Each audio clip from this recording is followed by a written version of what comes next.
Hey, what's going on, everybody? Hopefully you are on board with us here, and welcome to the return. After a long-awaited couple of weeks, I have actually returned to my office reluctantly. Not because I don't like working out of this office. I'm a little out of frame. And not because nothing work-related. Check my audio. Hey, oh, okay, there I am. But my air conditioning is broken upstairs. And so it's 75 degrees downstairs, which the air conditioner is working hard to maintain. And it is approaching 90 degrees up here in the office. So this might be a straightforward show. We might move things along a little bit. In solid defense, today we're doing iced Tim Hortons coffee, which tastes delicious. I've already drank half a pot this morning, doing various things here at the house to keep my brain awake. But yes, we're in it to win it here this morning. So hopefully you are along for this ride and excited about that. What's going on, Randy? Good to see you. Welcome back. Welcome back. Welcome back to the main. This is the main studio for now. Yeah. So. Man, there's so much to say. So I had a great trip. I mean, we talked briefly last week while I was on the road. I was actually driving home a week ago today, and driving home from my camping trip that we took. And what an awesome trip. This is a photo that my friend took of me around a campfire talking to some guys. He's a photographer, so he knows what he's doing. But it's so stinking cool. Here we are discussing the end of day one. And that's our campfire area that we hang around in. And I'm the guy there I'm the guy in the hood holding the chair. So straight ahead. Can you see that my cursor on this screen? So right here. This is me. But anyways, such a great trip. We had a really good time. And I'm home. I'm safe. Got home safe. I actually stopped halfway through my trip coming home and took a 1-hour nap in a Kroger parking lot because I was feeling it come on, and I thought, look, there's no reason for me to race home and try and make some sort of record time or any sort of objective. I just need to arrive home safe today. So I took a hour nap, and that totally got me back on board. I made some phone calls to keep me awake, and it was great. It went perfectly well. So here I am at camp, officially am home now, back in the beautiful state of Tennessee. Northern Ontario is beautiful as well. Southern Ontario is a little busy, like very busy. Northern Ontario, though, that's there's no place like it in my mind. There are other places that are beautiful as well, but the north camping like that's pretty fun. So we had a lot of guys on our trip, and I won't necessarily show their pictures, but pictures of them, but the location is remote and is beautiful, and we just had a great chance to spend some time up there. So good times. There is evidence that I am actually there. I did take a couple of pictures with me in them. In particular, I did some fishing, and that was good, although that one's looking right down the gills of this poor fish. So let's do this one. So yes, I was there, I promise. And here's some evidence that I was there. This is me in my kayak doing a little fishing and catching some bass. That was nice and good. I didn't eat any of my fish that I caught, but I definitely ate fish while I was there. So that was great. There I am. That's the 16.5 footer. It's the biggest tsunami that they make, wilderness kayaks. And I have found, if money was just no object and I was flush with it, I have found guys that are selling fiberglass ones, which is kind of the next step. So I might get a fiberglass one and give that one to my wife, and then give the smaller one to my daughter probably, and then try and find my son something. But he's going to be in my daughter is going to be a petite girl, and so she's only 12, but she's kind of maxing out right now at her size for the next few years. So she could probably take the small tsunami that I bought originally for my wife, and my wife could take this one, and then I could take the fiberglass. But then my son, he's going to probably need something bigger sooner than later, because he's been eating like nonstop ever since he turned 7, and now he's 8. So yeah, it's expensive, and we're gonna outfit the whole family. I'm gonna try and find even like a trailer that I can take all 4 of them on. And had a little bit of a challenge. I caught a pike at one point, and I had some friends come over and help me net that and get him off the hook, because I could have done it in the kayak, but it would have been very messy and slimy, and they saved me a lot of work. So anyways, we had a great week. What a great week it was, and I'm so happy that I made all the effort. It was worth every minute of the drive there and back. I did cross on the Gordie Howe, so for those of you who are interested, you'll notice pretty much 0 cars, because the United States and Canada are not best of friends right now. Actually, I find that the United States is unaware of how much Canada is upset at them. Like, if you talk to Americans, they're like, wait, what? They're mad? Canada, everyone is like, oh, United States, they're doing all this. So anyway, it's everybody in Canada apparently has an opinion. I was trying to count how many times people made a comment about the United States, even though I never brought it up while I was there. And it was more than a dozen. So, there's that. But in the States, nobody talks about the relationship between Canada and the United States, because it's not as important to the Americans as it is to the Canadians. And that's just, unfortunately, the size of the economies and the way it goes. So anyways, the Gordie Howe is beautiful. And one thing that I thought was odd on the Gordie Howe Bridge was that there's no painted lines yet. And so the only way that you know what lane you're in is if you cross under these signs that look like this, right? And these signs just say, this side for cars and trucks only, Nexus, all that. So that's the only way you know that there are actually lanes on this highway. Other than that, it's just a big flat piece of concrete with a yellow line down the middle. That's it. But anyways, it was a beautiful bridge, and expensive. But then again, all the bridges are expensive right now. They're about $8. What's interesting about crossing on the Gordie Howe is from the American to the Canadian side, you just get on the bridge and go over it, and then you go through customs, and then you pay. There's no toll booths on the American side. They're all on the Canadian side, which, that goes into the revenue conversation.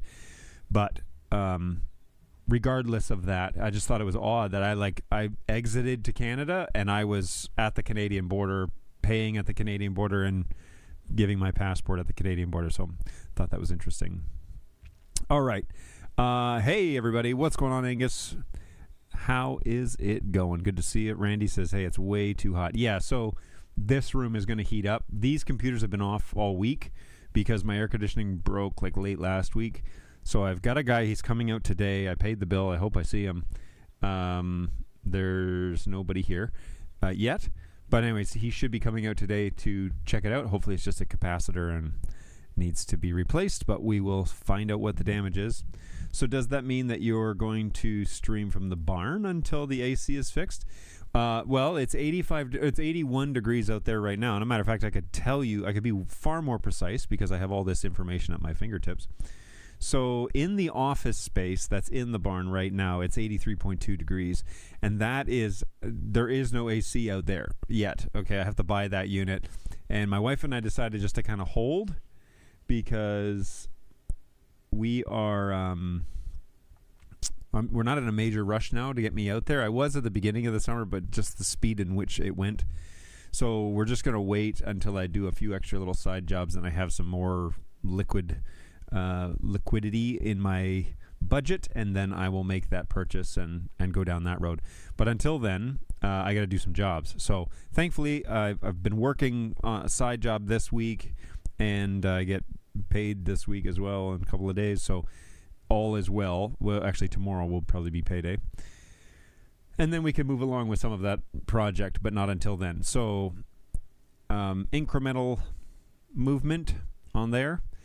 And in the meantime, I'm having a really hard time not spending all my money on Home Assistant and things to do with that because it's a lot of fun. But I digress. So we can talk a little bit more about that. But it is currently 86.5 degrees here in the bonus room. We'll be over 90 by the time this show is done. So I got me some iced coffee. I still have ice. That's good news. Okay. Fish. Yes, I did do some fishing. It was great. And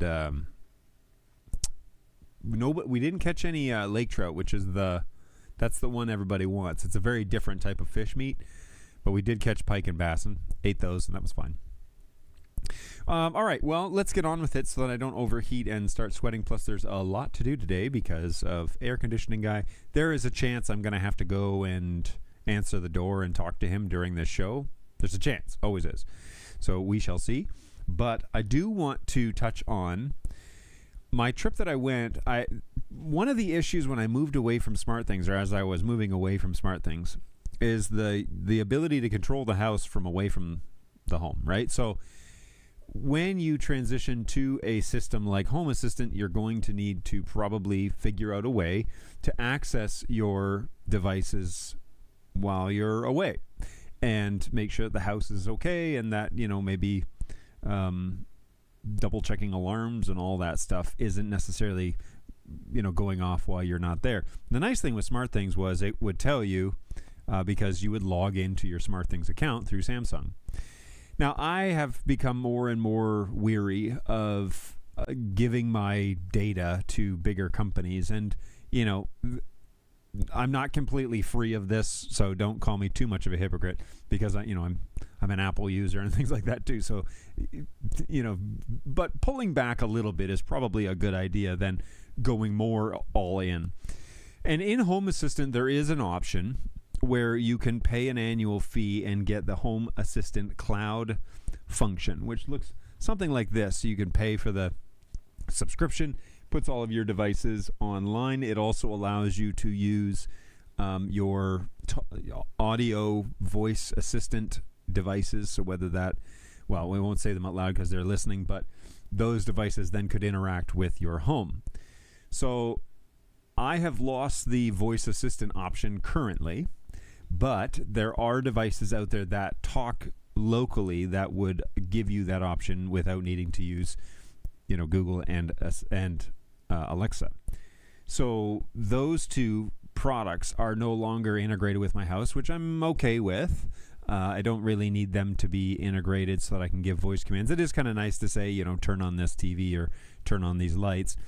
But again, if I really want voice activation, then I will probably get something different, like a Third Reality speaker, which are not amazing speakers, but they are good for voice actuation from what I've heard. But you can get a Home Assistant Cloud account. I think that it's $65 a year, which, monthly is not a huge deal, but it's another subscription. And I'm just kind of sick and tired of, I went to the idea of doing Home Assistant local to get away from putting all of my devices online. And it came with some benefits as well. Now, Angus is the one that has kind of pulled the curtain back and recommended Home Assistant years ago, and I just kind of filed that away as like an option. But the more I looked into it and the more I queried, this is what I want, this is what I want to do, Home Assistant was always at the top of the list as to this is a good option going forward.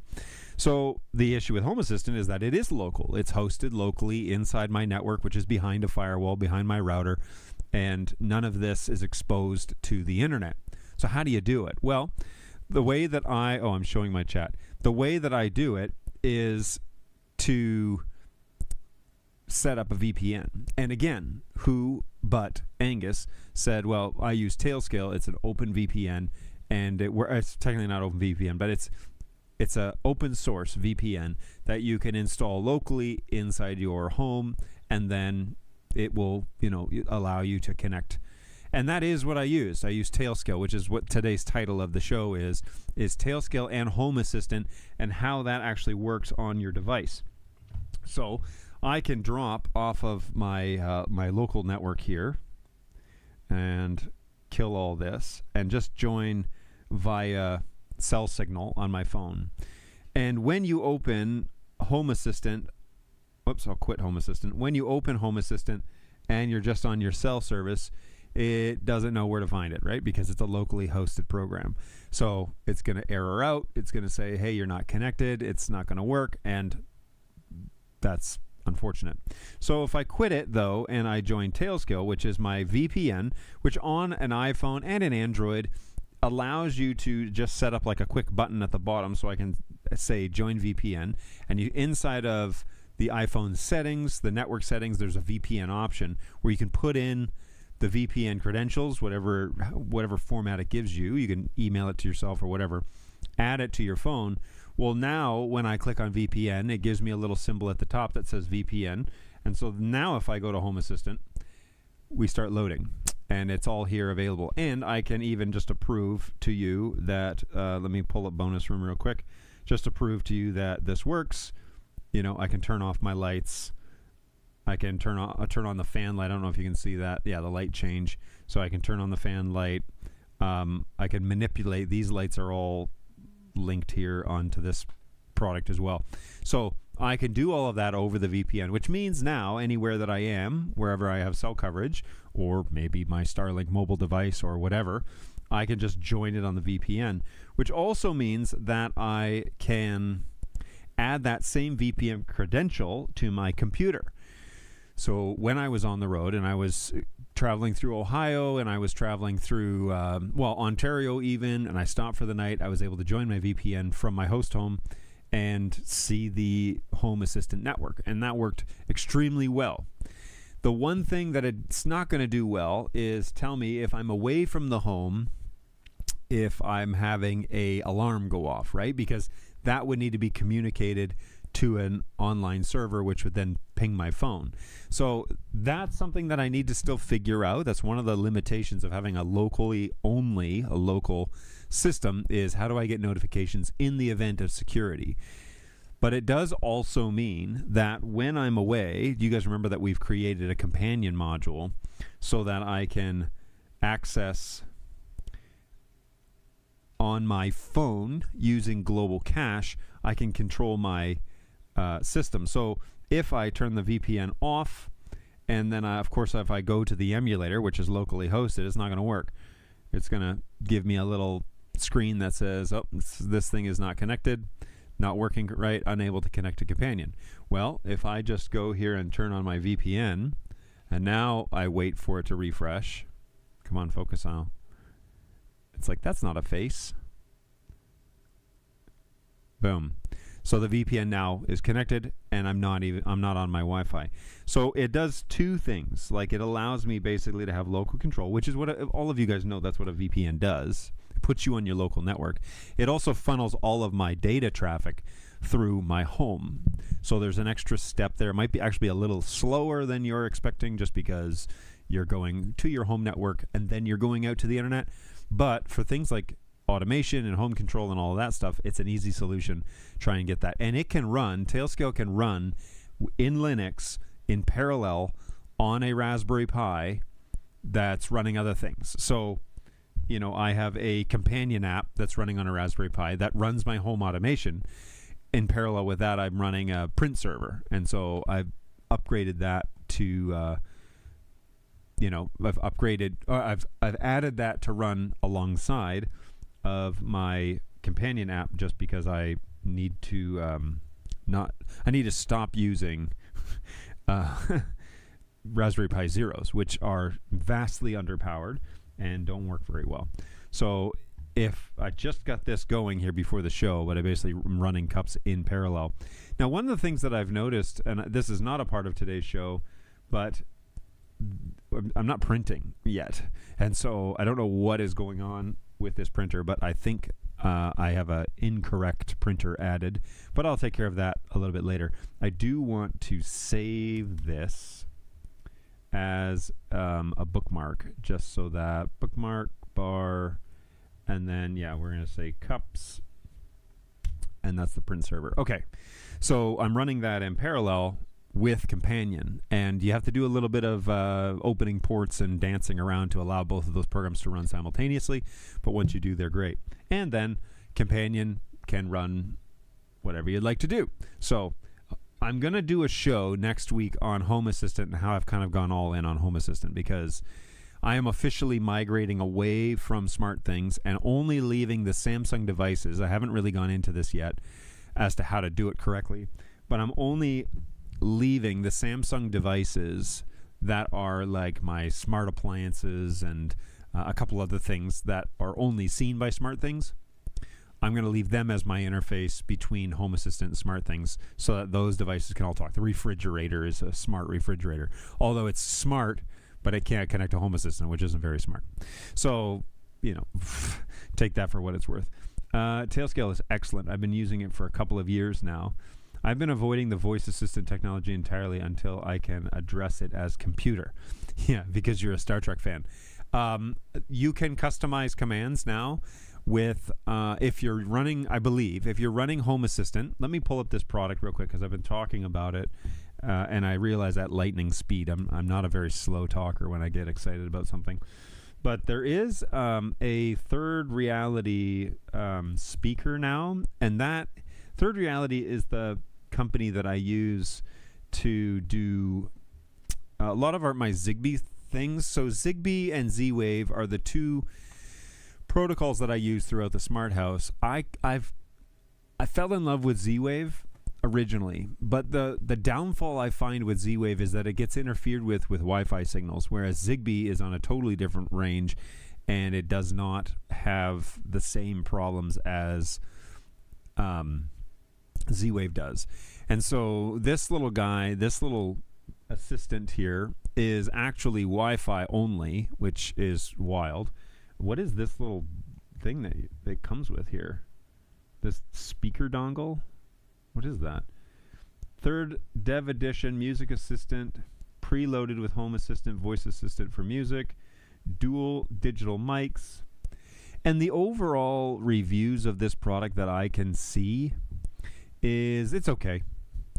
It's not the highest quality speaker and it's not the highest quality microphone, but it does the job.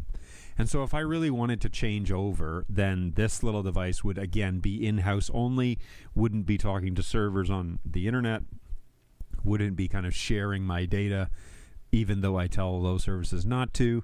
That's kind of what I'm thinking. So if I need voice assistant, then I could go a route like this. Unless somebody knows of a way to hack the Alexa devices, because I got lots of those, and they have auxiliary ports on the back. I have one right here, actually. Hang on.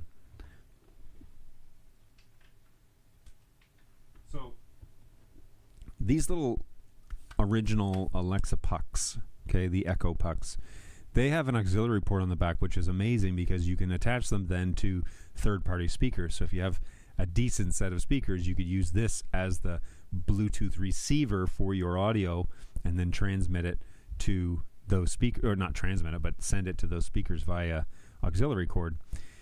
This little guy is pretty good with voice commands, but I need to find a way to see if I can hack them so they can join locally to my system, which, Home Assistant might actually have something like that. Let me see if there is Alexa Media Player. I don't see it offhand, but let me just go here and say, let me query the interwebs. Is there a way to hack Amazon Echo device so that Home Assistant can use it as a voice assistant but not connect it to Amazon servers? Like, it may rely heavily on querying the Amazon servers to run the back-end search options, but I can't provide any guidance on repurposing Amazon servers or details of hijacking or hacking or jailbreaking or modifying firmware. Legitimate alternatives. Home Assistant supports that do not require that. Official integrations.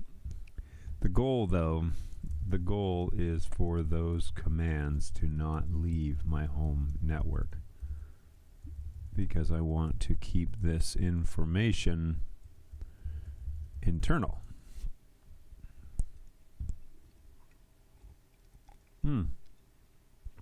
It's pretty good iced coffee.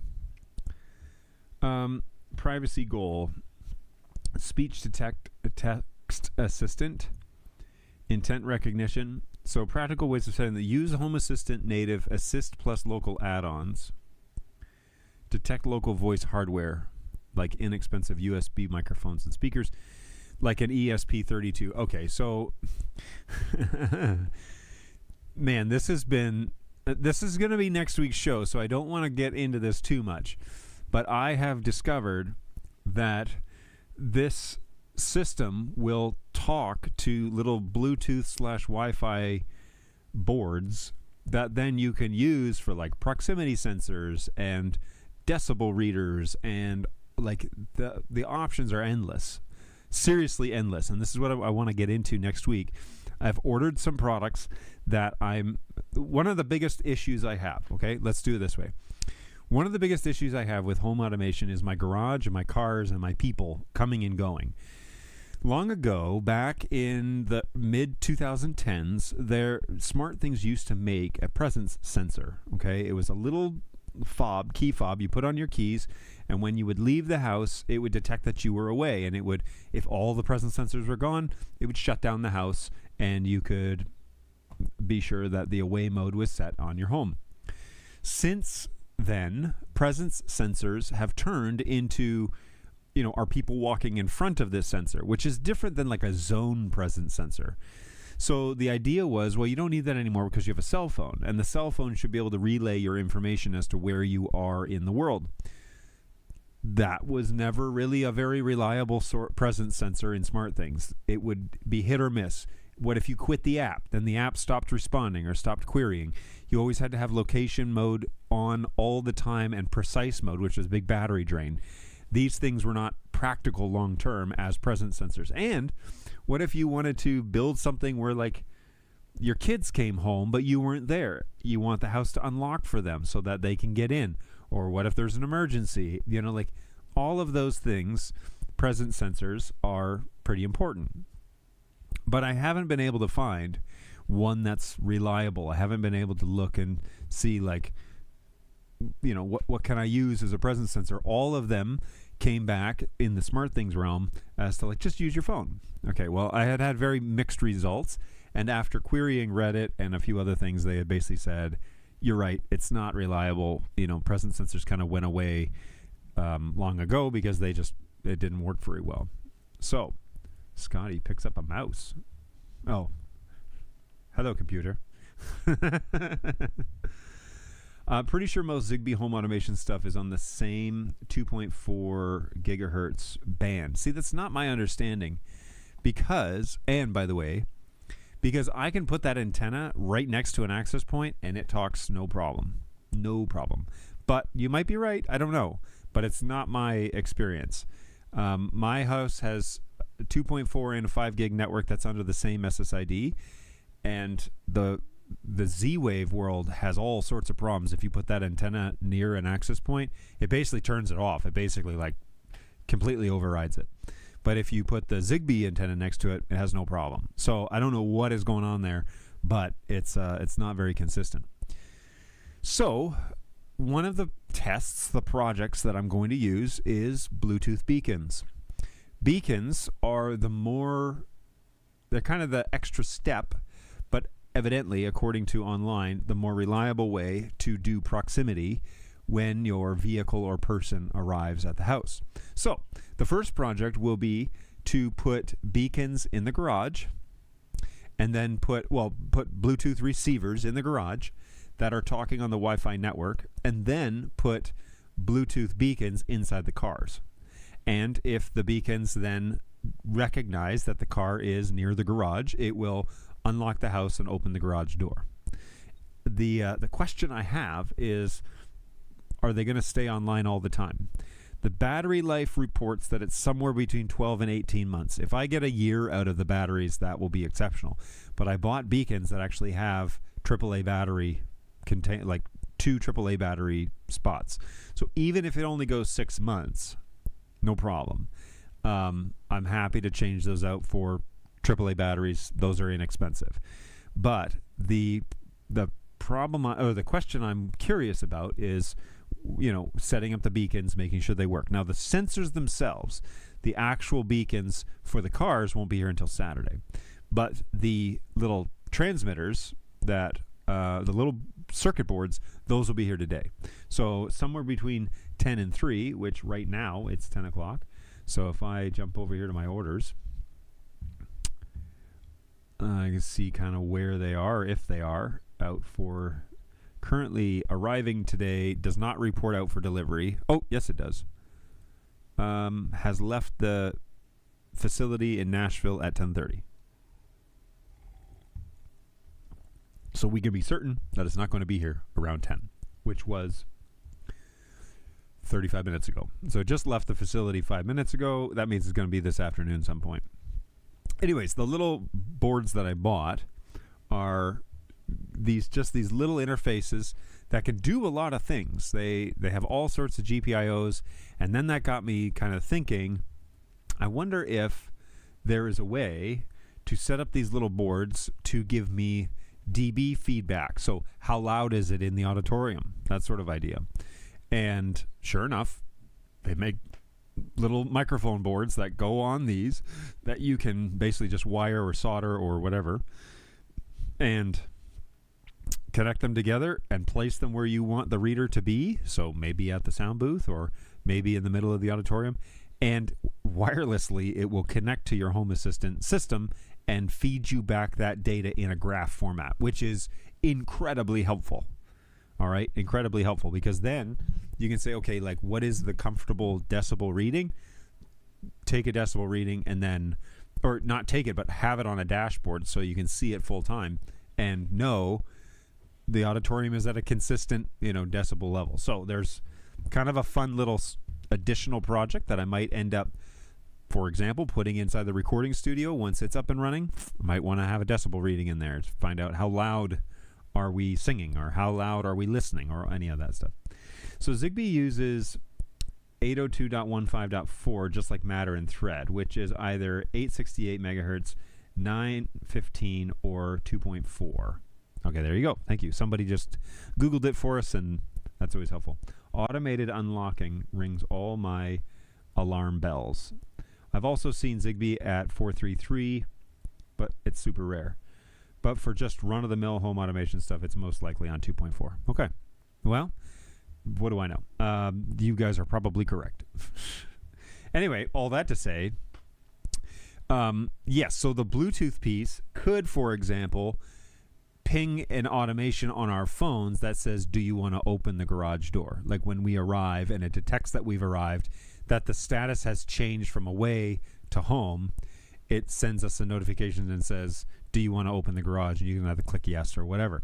So we can create complications. We could do all of that if security is the question. I want the truck to pull up and get real close to the garage and the garage detect that it's there and me roll in. And then if I close the garage door, then that's it. And the automation could also be only if my truck has been away for more than an hour or 2 hours, right? So if it arrives, it's been away for more than an hour, and the proximity sensor is within 2 meters, then go ahead or 2 meters, 5 meters, then open the garage door. Now you also need to know that I have notifications set on, so anytime the garage door opens, if it did that on its own, I would get a notification on my phone that, hey, the barn door is open or the garage door is open. So it will never open without me knowing, without me being aware that that's what's happening.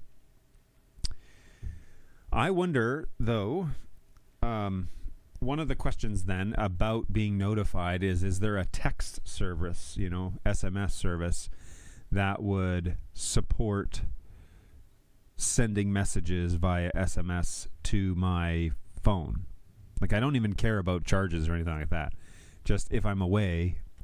So one of the cool things with Home Assistant, and again, I'm getting into kind of all of the crazy stuff that I've been muddling through over the past few days. One of the cool things is that you can use things like toggles or helpers to set, based on these circumstances, do this item. So if my truck presence sensor is away, then send me a text message via SMS.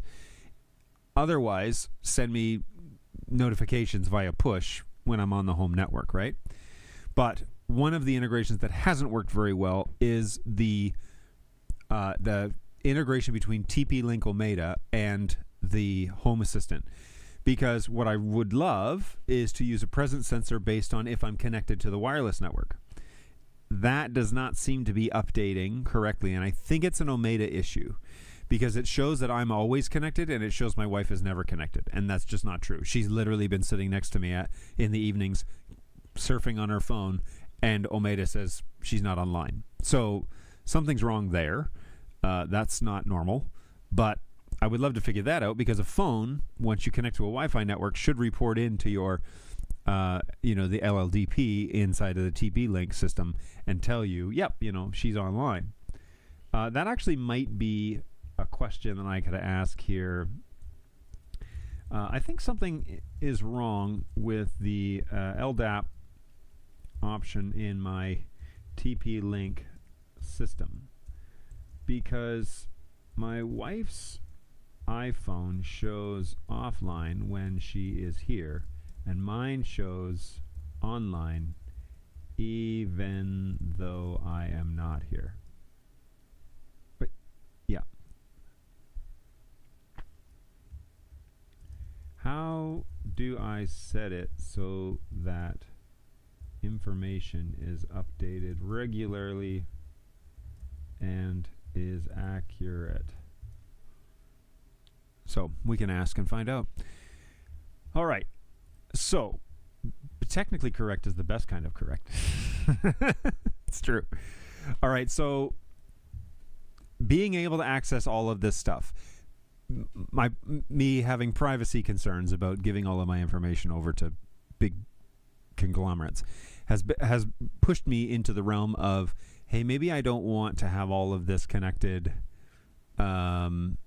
through the cloud, and instead I would prefer to have all of this locally run and then figure out solutions. Well, Tailscale is the VPN that I went with, mostly because it's free, other than I did buy a Raspberry Pi to run it on individually. Now, I didn't go crazy. I think it's a 4B 1 gig, and it seems to be a single connection. It seems to be hanging on just fine. It does allow me to operate locally on my local network, which has its benefits. When I was in Ontario 2 weeks ago on Thursday, wowzers, and I was at my friend's house, I was able to just open my computer, turn on the VPN option. It loaded me right in, and I could actually edit Companion and do whatever I need to do. But the idea of it all being local, first of all, it's very fast. It's way faster than SmartThings was, because SmartThings was taking a command on my phone, triggering something in a cloud, and coming back down and making the change. So, for example, the goodnight routine that I now have set through Home Assistant, when it goes, when I fire it manually or when it automates, all of the lights turn off instantly. Like there's no delay. It used to be, for example, that SmartThings would go through and shut them all off, but you kind of see around the house, it'd be like click, click, click, click, like through the house, it would do all of them individually. There's no time delay because it's all local, and so as soon as the command goes, it turns off those switches, those entities inside of Home Assistant, and all of the things shut off. So that's where my brain has been for the past, since I got home, for basically the past week, is trying to get Home Assistant to be as absolutely robust as it can be. And then the next step is figuring out how to create interfaces so that my family can interact with these light switches and all this stuff simply. And so that's where this sort of dashboard has been created, where we have the home controls all on one page. You can even scroll, and see the rest of the items. We can build this out, but maybe we don't want that one. Maybe we want house statuses, and so these are all of the lights inside the house. Well, we can just easily turn these things off by touching them, and it takes no effort at all. Master bedroom side tables are on, entryway tables lights are on. Look, my RGBs, it all works very quickly and efficiently. So I really like that a lot, that it's so fast. It seems to be very minimal delay between light switches and all that, where it's very simple. So perhaps, I have my front door, my door lock statuses up here. It also integrates with Reolink, and so when I actually go and integrate with Well, I can show you one of them here. So this camera is watching my backyard, and it's hardlined into my house. And so this is a live view of the backyard, part of my wife's vegetable garden. But this is actually over top of the door that goes into my new office. Well, this being hardlined now gives us additional things that we can add to this. So if we do sections and we convert this to sections, let's create that. Let's put this here and let's make this fully wide. Width 4, save. And then I want to make this layout all the way over, and let's not say auto height. Let's do this. Which is better, this or this? This. Save some space. Okay. So we're going to save that now. That looks terrible. Let's edit that one more time. Not scaled. Cropped? Is that what I wanted? Oh, wow. Yeah, okay. So now we need to make it bigger. Layout. We need to expand it a bit. Let's see what that looks like. Okay, that's better. It's still not amazing, but that's better. So one of the things with this, because I'm hardlined with this, this is PoE over my network, right?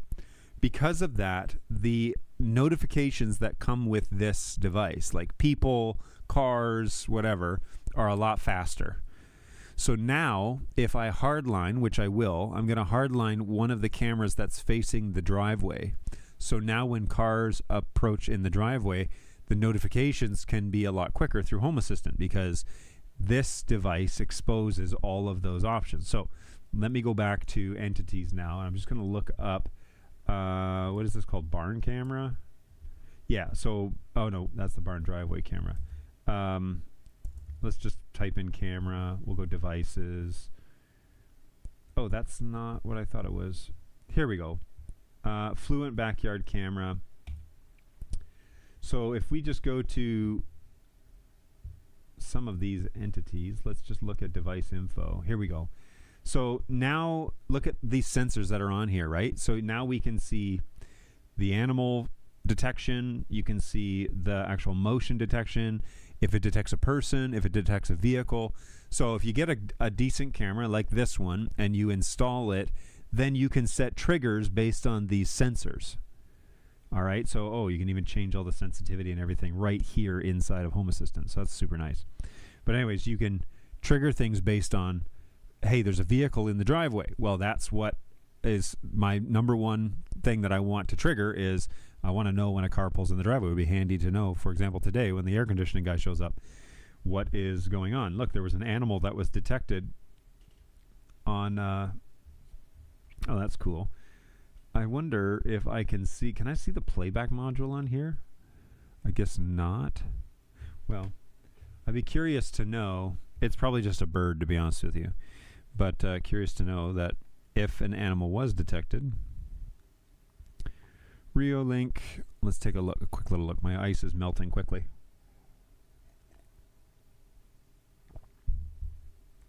Okay. Oh, whoops. I need to join the network. And I'm off the VPN. So let's go ahead and retry that now. There we go.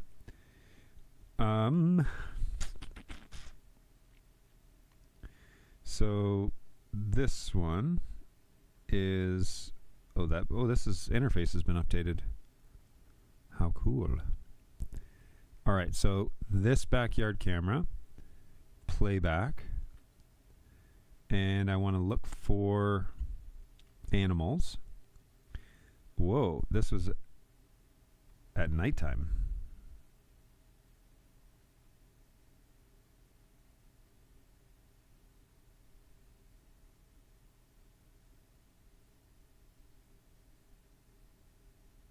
Did it actually catch an animal? It showed the box where the animal was, but it may have just, it may be a false alarm.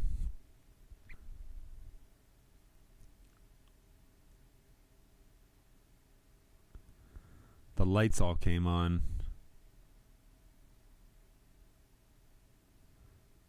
Huh. anyway, it's interesting that it detected something. I wonder if it's just a false alarm because it highlighted the plant, but I don't see an actual animal. But that sort of stuff. I mean, it's so cool now that I have all of those sensors at my disposal.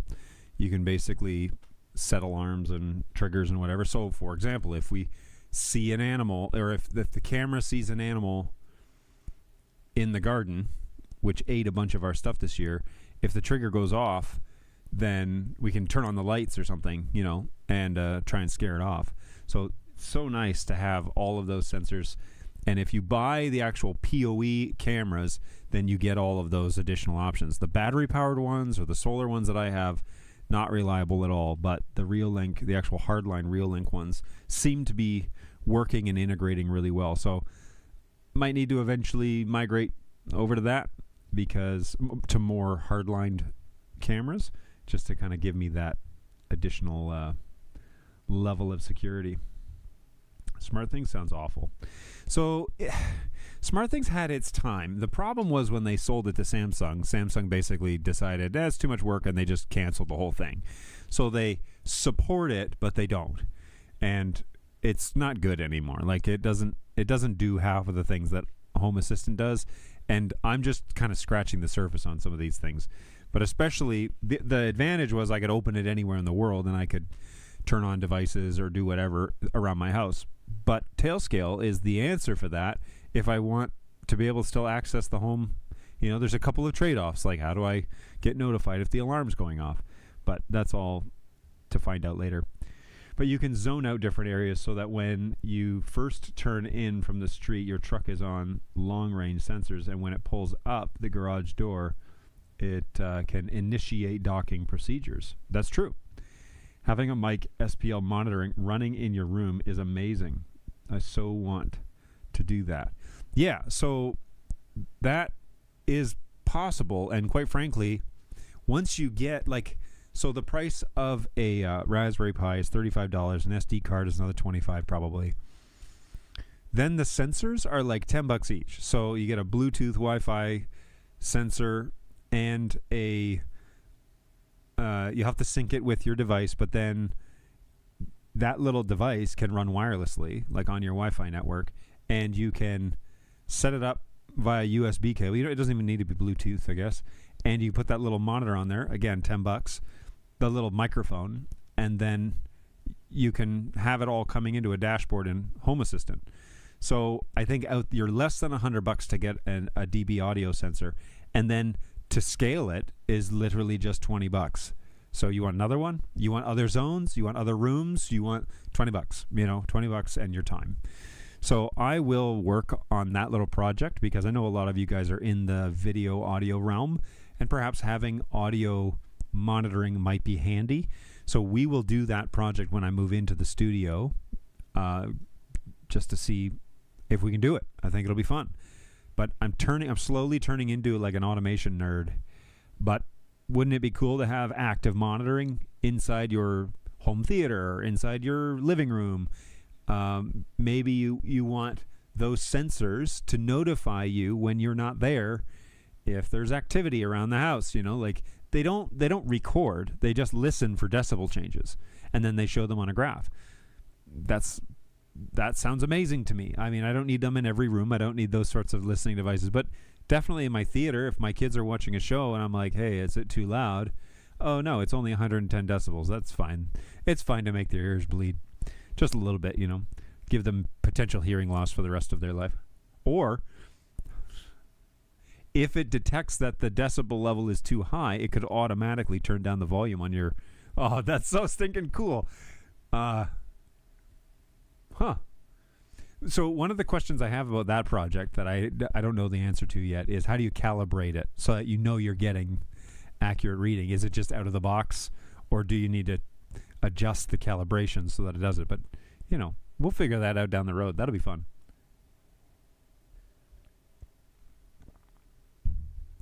Okay, so Tailscale is really the answer for what it is that I'm trying to do when it comes to monitoring the house away from the home. And it is as simple as pulling down the options, turning on the VPN, opening Home Assistant. So I'm sure I could run an automation that when I'm not connected to my home Wi-Fi, and I open Home Assistant. Okay, let's see if I can actually just do that real quick. So if I go to shortcuts, you go to shortcuts on your phone. Shortcuts, and let's go ahead and automate this. So Wi-Fi is disconnected. Choose Wi-Fi from 0. Okay, that's me. And then run this. When my phone leaves, is there another? Can I add an additional thing, like a condition?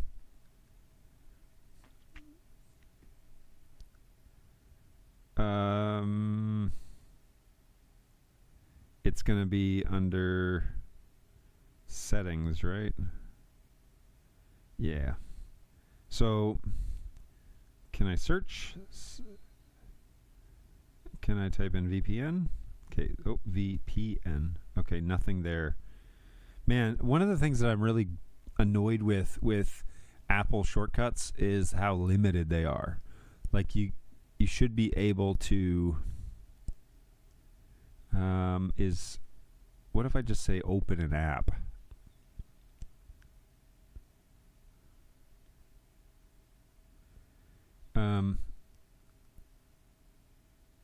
Yeah, so open an app, open camera, open chat.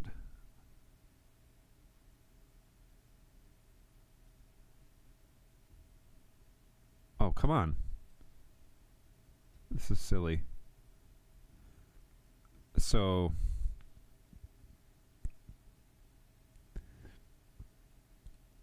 I don't understand. When I leave my network, is there an and button? It's so annoying. Why isn't there an and button? It should have a condition. It's really annoying. I don't like that they don't automate. Okay, so maybe I'll make it a shortcut. Oh, you know what? When I open app, all right, because it would be so slick if I'm not on my network and I open Home Assistant, if it just adds me to my VPN, right? Because it knows this app needs it. So here. So rename this Open HA. Check. Okay. So automations. When I leave, yeah, I need an additional. When I leave the network and I open this app. When I leave the network and I open this app. There's got to be a way. It's probably a script or something, right? Can I add, if I do this and just say scripting? Yeah. So variables.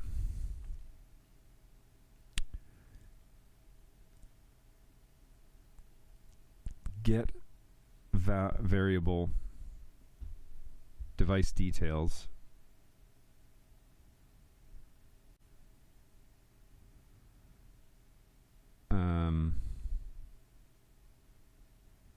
All right. Well, I'm gonna figure this out, because that would be slick. Is if I'm not on my home network, then when I open Home Assistant, join the VPN. And then when I quit the app, quit the VPN. That would be cool. I think I could figure that out. Why not just always leave it connected? And always pass all my data through the house? I don't think I need to do that, eh?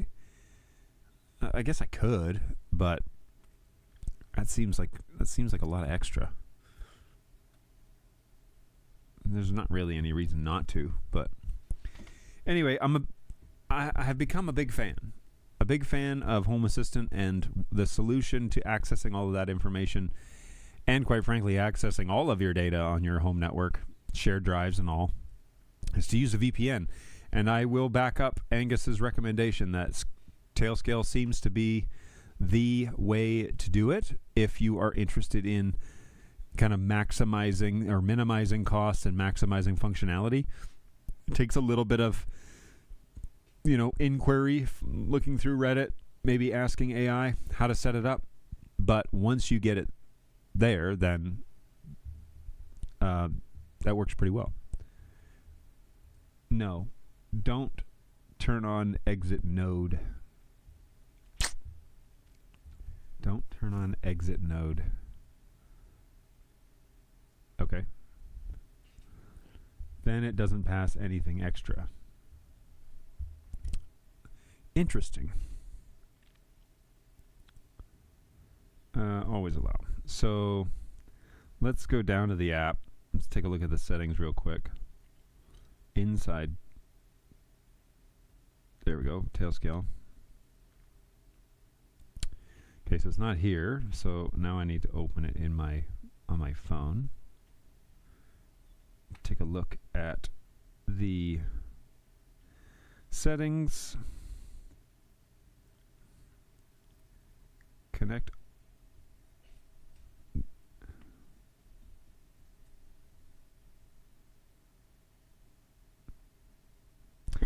Oh, you can connect automatically when you're on cellular. So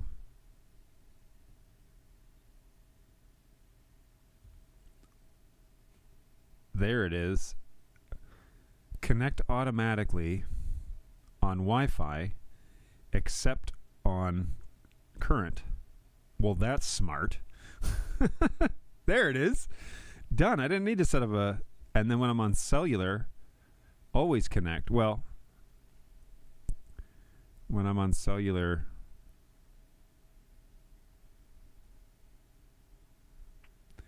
so it's like split tunnel in other VPN software? Question mark. So there's a VPN on demand setting inside of the app. And if you enable that, then when I am on any other Wi-Fi network, it automatically connects my VPN. When I'm on cellular, it always connects my VPN. Is that going to screw up? No, it shouldn't screw that up. I'm going to give this a try because that's cool. Done. So I'm on my cell phone network now. If I turn off Wi-Fi and I join the cellular network, did my VPN turned on its own. And then if I turn on my Wi-Fi, connect it again, VPN's off. Man, that is slick. Okay, cool. So now I never have to worry about it. That's so stinking cool. Forget the shortcut. Done. Tailscale does it automatically. That's pretty sweet. That's pretty sweet. Okay, so these are those little chipboards I was telling you about. This is the ESP32, and then Model C3 is just a little tiny Wi-Fi Bluetooth module, and it just controls little devices. So this I can use as a Bluetooth beacon to receive information when a beacon enters a zone. And I think I really only need one, but I bought two of them because I am going to put one in each building, one in the garage and one in the barn, and turn their frequency radius way down because I don't really want to drive by on the road and the garage doors open. I don't want that. I want to get pretty close to the barn and then the door open up and not have to worry about it. Now, I back the truck up usually into the barn, so it'll need to reach a bit of the driveway, but we'll see. With any luck, I can adjust that. Now, how do you do that? Well, inside here, we are going to go to this ESP Home Builder. You add the device here, and then you walk through it. I will talk more about this next week when we talk about Home Assistant on steroids. But this is where you're going to make those changes and edits. You connect it via USB-C to your... I don't know if it's to this computer or to the Pi. I guess it's probably to the Raspberry Pi. And then you set up the Wi-Fi network, and then it can communicate over the Wi-Fi network, and you're good to go. So we will be doing some customizations today. The issue with this is I have a lot of other things I really need to be doing, but I'm getting like way into this, and this system does all of the things that I wished an automation system would do, and it does way more. Like I keep dreaming of things. Oh, I wonder if I could do this, and then I'm like, look it up, and I'm like, oh yeah, there's a module for that. Sure enough, here it all is.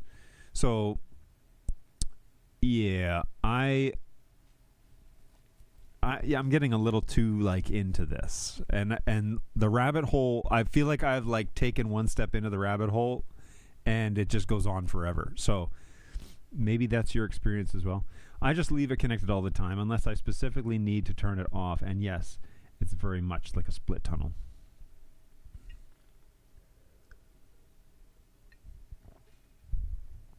So I have Tailscale also on my laptop as my primary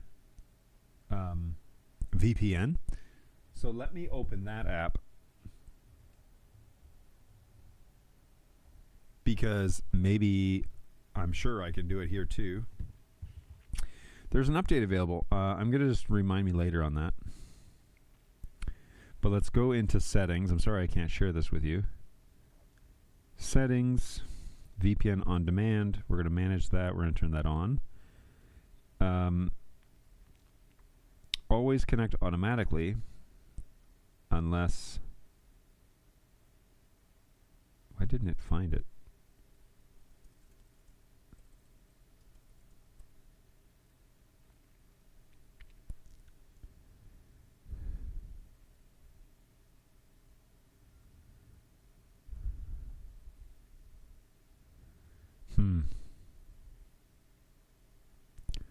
So done. Says I'm logged in. So now if I join my hotspot on my phone, boom, connected. Does it automatically join? Nothing yet.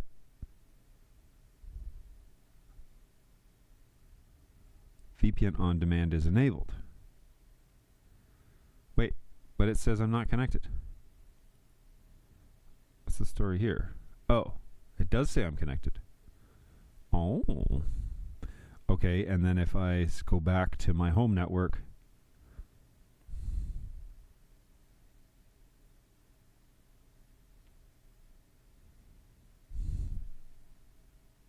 I need to monitor this elsewhere.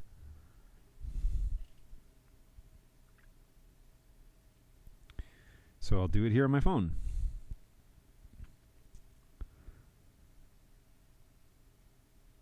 So let me look at my VPN settings on my computer, network, VPN. It's trying to connect. So it doesn't know that this is the network I don't want it to join. So let's cancel that. Curious why it didn't automatically detect the network I'm currently on. But it's, I don't, let me go back here, done. VPN on demand. No, the name, I had it right. So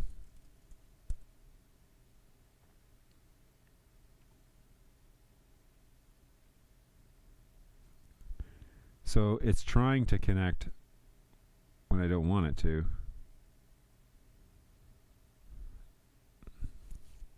I wonder if the space on my SSID needs to be an underscore. What do you think?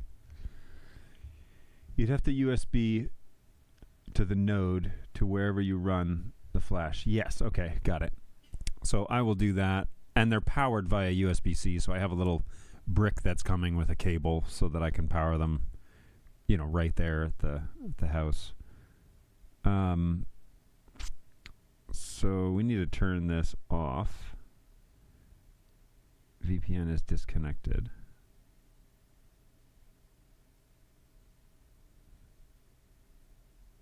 But yes, this is not behaving the same. So let me join my phone again as a hotspot, and then we'll see what the VPN does. Okay, started, connected. Yeah, it did it right away. And then if I just network settings,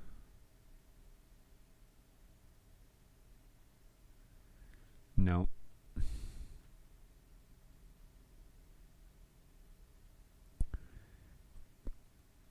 Okay, not connected. All right, so now it's doing it correctly. It's not trying to log in while I'm on my home network. Okay, perfect. Cool. All right, so now my computer will also auto-join the VPN whenever I'm not there, which is amazing. Means all my traffic will go through one spot. Perfect. Well, that's pretty awesome. I'll put this down here. Hey, let's find out how hot it is in the bonus room. So we have bonus room. It's 89.5 degrees. That's plenty warm. That's for sure. I meant to bring the fans from downstairs up here, but they're circulating the cool air up the stairs, trying to keep the house relatively warm or cool. But yeah, problems, you know, problems. Oh, some of these devices, by the way, work pretty well. Some of them have like major, like there's a printer module in here. This thing right here. This needs to be removed because I've changed the server. So if we print, nope. It might discover it on its own, which is kind of a nice feature. But there, see Samsung right there. So let's add that one, submit. This is the Samsung printer. This is actually in the bonus room. Yeah, that's cool. All right. The issue I have, though, with this is it's still not printing. So I sent something on my computer to the printer, and it never printed. And I wonder if it's probably the driver. So if I go printers, series, see it has the right driver there. Maybe it just, I don't know if I need like the Mac driver, because that's what I'm installing it on, right? This is really for all my so if I remove printer, add printer,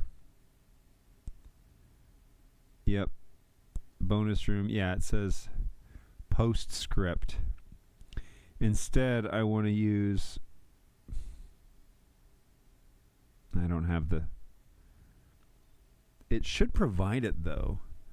So if I say modify printer, enter advanced. All right, here's a fun little task that we can figure out. Manage printers, this printer, administration, modify.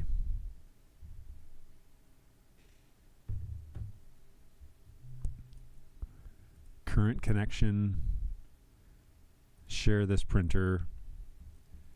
And then I go here and I say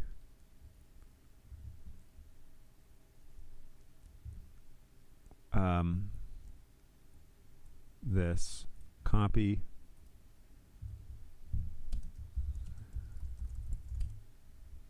because it's showing up as like a generic printers, open printing.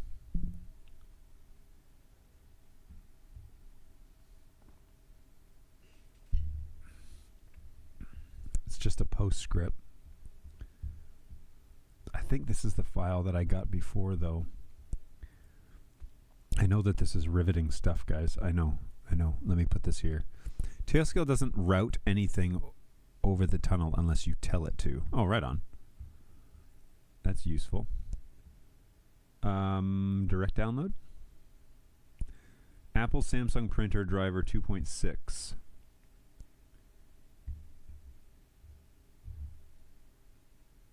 Okay. Let's give this a try. Choose a file. Downloads. Cancel. Choose a file. Samsung driver DMG file. Oh.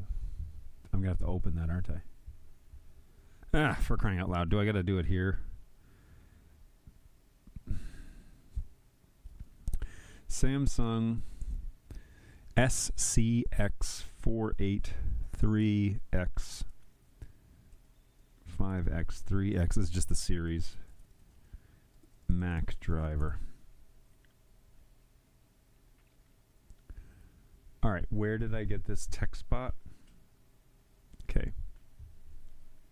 All right, let's try this instead. Go ahead, direct download for this. We'll do this all over again. When I installed this last time on the previous cup system, it was the correct driver for it, for the product on, okay, come on.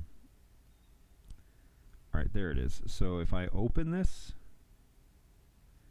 it's a PKG file. Continue.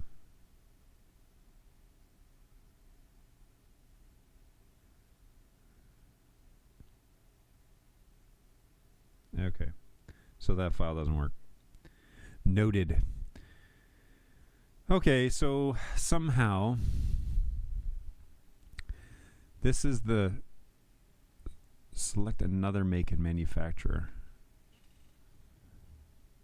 Modify printer. Oh boy. Not cool, guys, not cool. All right. Oh, you know what? Can I go back to that?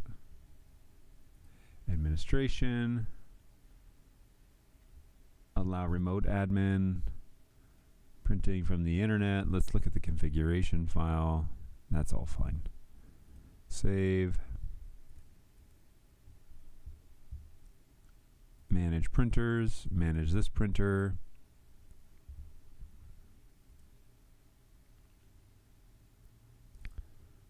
Yeah, because when I go to add this printer, it definitely struggle buses to find the correct driver. And it shouldn't be a generic postscript.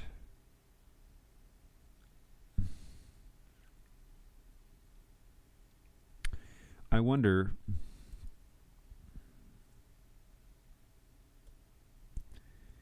if I just get the actual driver, the one that I downloaded for this site, if I can install it locally on my machine and then it would show up.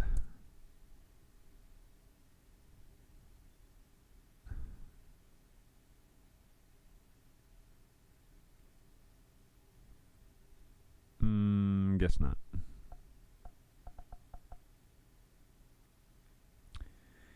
Yeah, we almost need like a specific, yeah, this is says,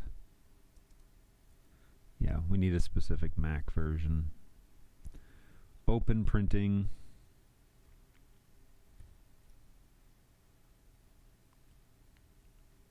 I don't know. I don't know how to like find that. Did I save? I may have saved this on like Google Drive or something. Whoops. Aha! I did save it. Postscript. Download.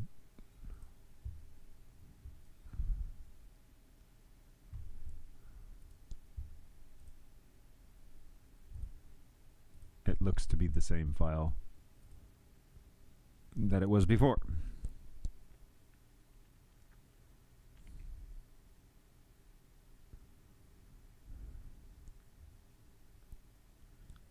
Setting up the printer.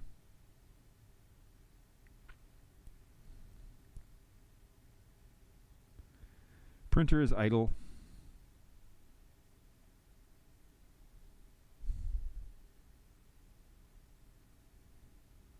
But if I try and send this thing something to print, like just a simple PDF or something like that, right?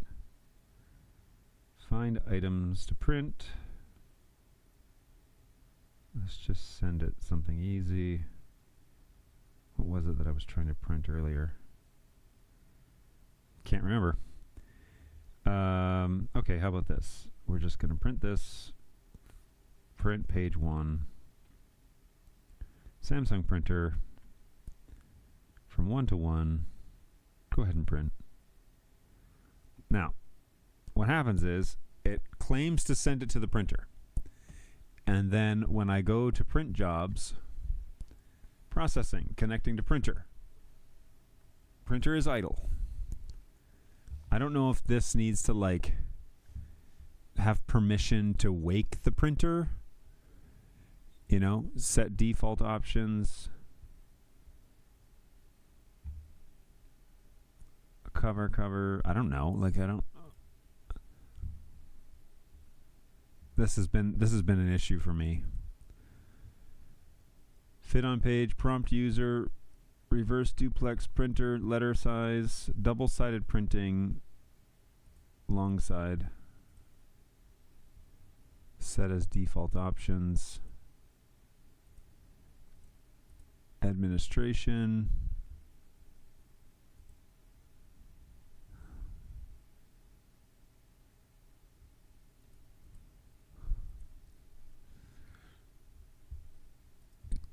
Can it print at all? Maybe a test page? It's not a bad idea. Let's find out. This guy. Print test page. Test page has been sent. Let's cancel this job. That's the one I sent previous. This one is processing.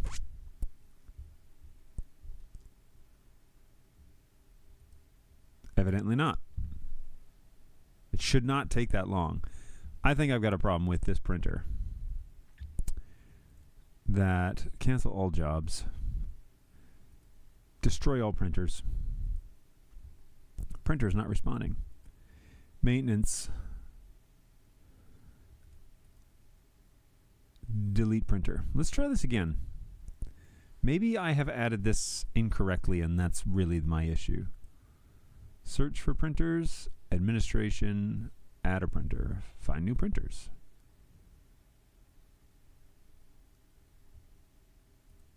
Find new printers. Let's see if it's even awake.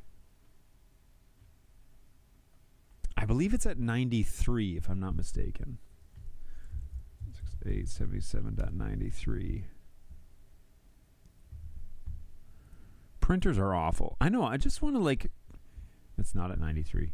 I just want to stinking have a printer. When I press print, it prints. Like, how hard is that, right? Destroy all printers. Yeah, and I'm fully on board with this idea, except my wife is a teacher. And so this thing is offline.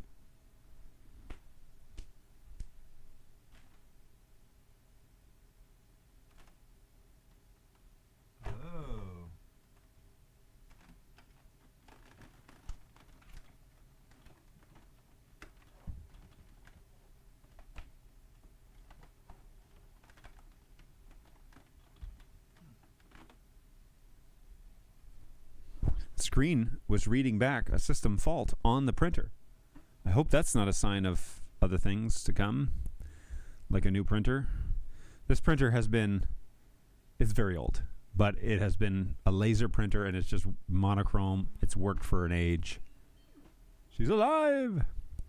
So if we find new printers, come on online now.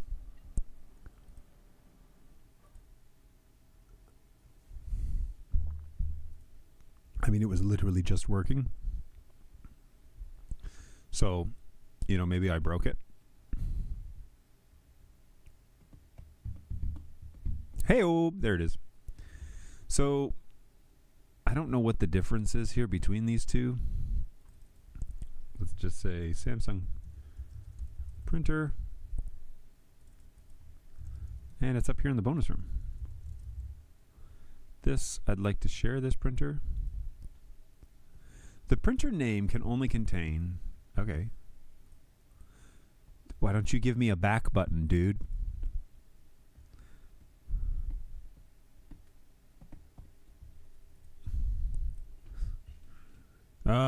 Jeez. Find new printers.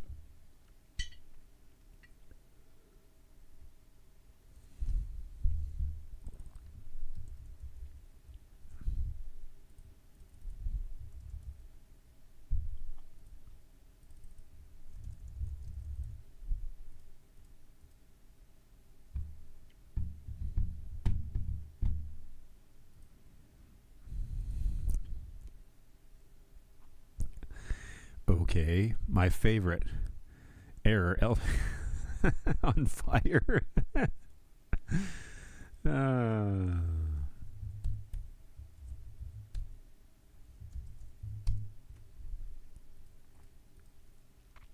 What is going on here? The printer name may only contain up 127 printable characters and may not contain slashes. I'm not doing any slashes or anything. And may not contain slashes, quotes, question marks, or the pound sign. Yeah, I'm not doing any of that. So, what's the issue? Continue.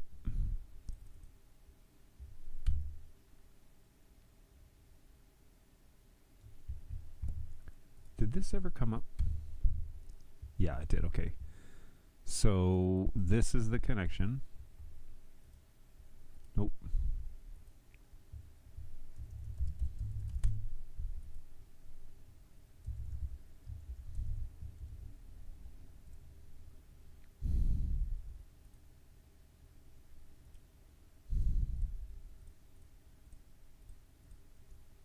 Oh my gosh.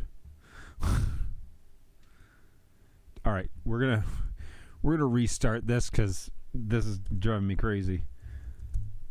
Maybe we've got an issue with cups, and we got a 192.236.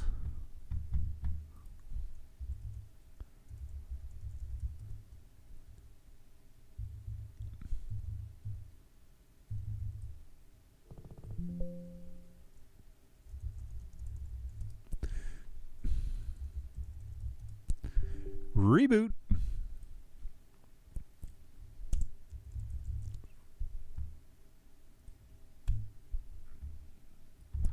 All right, and we're going to wait.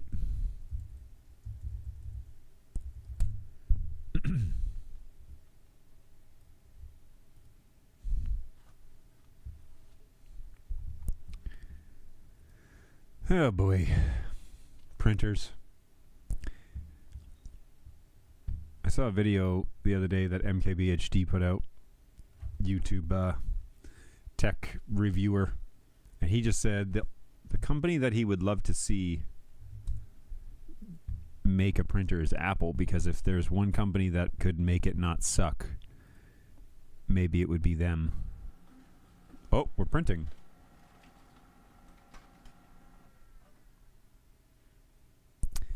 Interesting. Why did it print?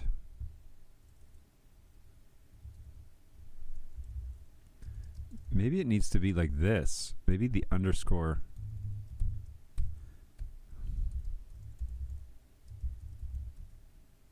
Oh, whoops. Shoot.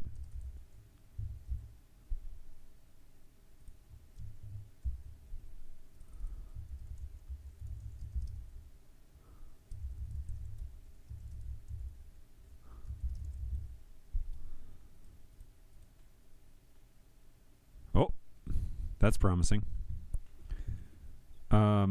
Let's choose a file. This one. And add. All right, the printer drivers and raw queries are depreciated, will stop working in the future versions of cups. Okay. Here, double-sided printing should be long edge. Printer default set. All right, now maybe our issue was not my computer, but perhaps it was all of that business going on. Add printer and scanner. Okay, there is the printer with the new underscore. All right, then we are going to we'll just give it a challenge at this point. Do not print in color. Do not rotate. I don't see where the duplex option is. That should definitely be in here, but it's not. All right, so print. Printing pages 2 of 4. Connected to printer. Printing on server. Is it? Oh, it's running.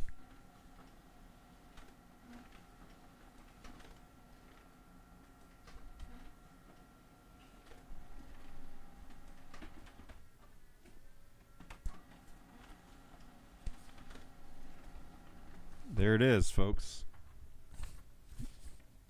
These items did print. So what did we do?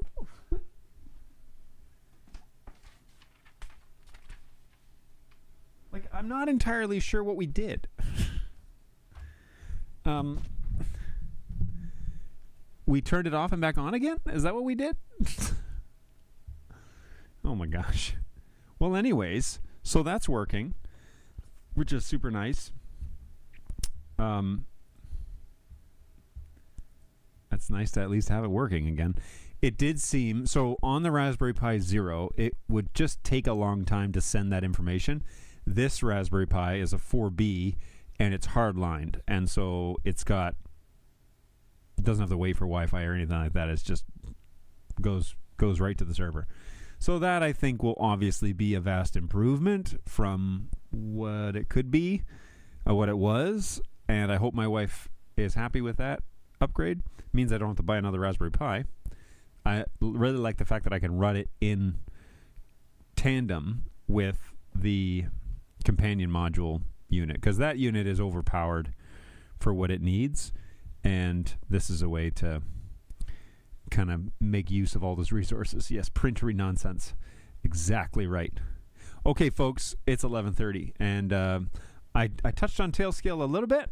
I got kind of focused on Home Assistant, and then we fixed an issue with my print server. So happy that those things are done and out of the way, and hopefully that means that everything will start working.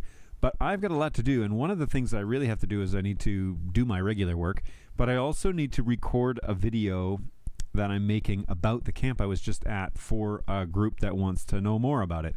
So it's basically a 15-minute video, so that's going to take me some time, and I need to record that today and start piecing that together. So that's the plan for the afternoon up here in this sweaty office, and wish me luck. Otherwise, next week we're going to really go into Home Assistant. I'm going to talk about all of the things that I've been up to, including this little Bluetooth project that's coming up that I should be able to do this weekend, including using tablets as my interface from now on. I'm taking down my monitor that was a LG monitor, and it had a Raspberry Pi Zero on the back of that was showing a calendar.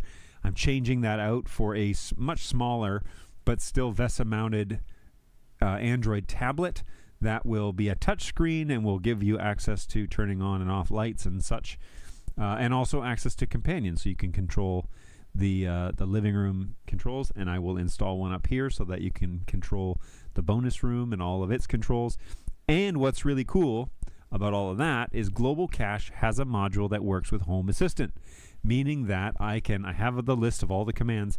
I could write buttons into Home Assistant so that it's all on one page, all on one interface. And so when you show up and you want to turn off the lights or run movie scene or whatever, we can just make it super easy. Chromecast, DVD or Blu-ray, whatever we want to do. So that's next. That's the next level of accessibility inside the home, making sure all that stuff is working correctly. But I got to order those tablets, and that'll be a couple of weeks. So I'll try and build out some of that stuff between now and then so that you can see how it'll work. But I'm a big fan of Home Assistant, and I'm a big fan of Tailscale, and both of those are due to Angus, who is in the chat. So much appreciated, man. Thank you for steering me in that direction. You have made my life a lot more automated, which I love.